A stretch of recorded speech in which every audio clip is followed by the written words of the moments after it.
Welcome back to News Talk. Donald Trump insists he is not to blame for the violence that has taken place at his rallies. On Friday, it got so bad in Chicago, Trump was forced to cancel an event there. His rally the next day in Kansas City was a raucous affair that saw some Trump supporters and protesters and law enforcement all engage in a number of skirmishes. Despite his heated rhetoric on the stump and at these events, Trump said this weekend he is not the source of the friction.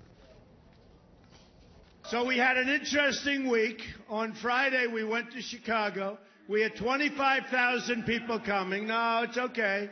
We had 25,000 people coming. We had some, I would say, they were, let's be nice, protesters, okay? Let's call them protesters. And we had a decision to make.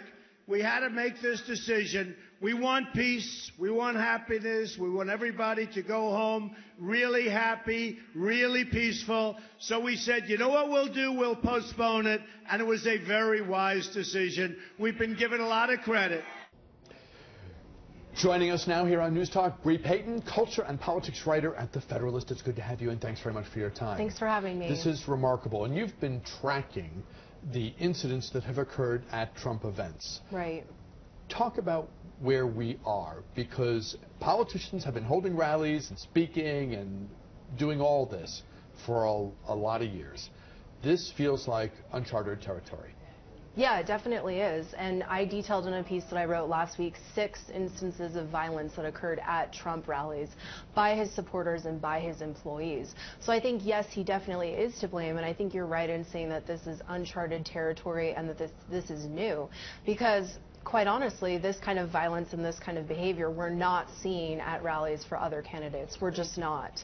So I think we definitely need to talk about it and talk about why this is happening and why Donald Trump seems to be attracting these kind of people who behave this way. If there's one thing that at this moment unites Hillary Clinton and Bernie Sanders and Kasich and Rubio and Cruz more than anything else, it is that we can do better than this, and this is playing with fire. I mean, this genie had better be put back in the bottle, or as a country, we could regret it. Yeah, definitely. And I think the way that he's been acting and the way that he's been financially enabling this type of violence and encouraging these types of protesters definitely undermines the freedoms that we have as Americans under the First Amendment. And I think not only is this behavior not presidential, but it's also not American kind of behavior, right? Like, this is someone who's literally promising to pay the legal fees for someone who sucker punched another person at a rally. It's opining for the good old days where people who disagreed with him would be carried out in stretchers.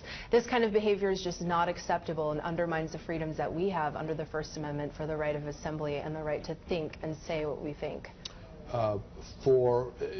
This was something that Trump, who did the usual Sunday talk show rounds over the weekend, and of course this was right at the top of the list of all for the questioners who wanted to speak with him. And it's all well and good for him to say, this isn't me, this isn't anything my campaign is doing, but as you look at the clips that everyone at this point has assembled from the rallies, like the one you just referenced, it doesn't square. It doesn't square with some of the things. You pull the excerpts out, you show him, it's plain as day what he has said. It's hard for him to make the claim that this is something that doesn't have some origin in things he has said at his own events. Exactly, and I think the fact that he hasn't fired his campaign manager, Corey Lewandowski, is rather telling. This is someone who literally grabbed a reporter and pulled her down to the ground. And this isn't an isolated incident. Trump staffers have pulled down other reporters. I personally know of another female reporter who was tackled and pulled to the ground at another rally a few months ago. So this isn't an isolated incident, and the fact that he hasn't put a stop to it and hasn't fired that individual is rather telling. And I think you're right. A lot of the rhetoric that he does say at his other rallies does incite this kind of behavior. The fact that he wants to put a moratorium on allowing Muslim immigrants to come to this country and says disparaging blanket remarks about Hispanics is also quite alarming, and I think is fueling this racially charged rhetoric and behavior that we're seeing. And now we have seemingly a scenario where rallies that he holds going forward will be opportunities for his supporters to come out in number and back their man and maybe deal with what happens, and others who are wanting to make a point, send a message, convey some different notion of what America should be. They're coming.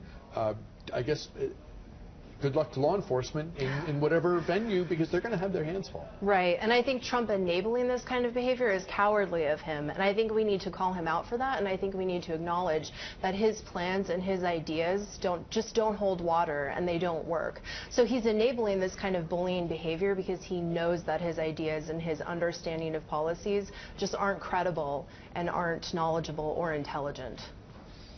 It'll be interesting to see if rhetorically there was the moment in the I think Kansas City rally where it was one protester, another, and rather than just give his speech, he waited and waited and waited while each one was dealt with. And at one point he says, "Don't hurt the person, please." And I thought, this has been an unusual campaign, but I have never heard those words before from a candidate. Don't hurt the person, please. We'll see what he says. We'll see what he does. We'll see how it all plays out. Bree Payton covers politics and culture for The Federalist. Thanks for coming in. Thank Your you. work is online. We appreciate your time today, and we'll talk to you again. Thanks. We are back with a program note after this.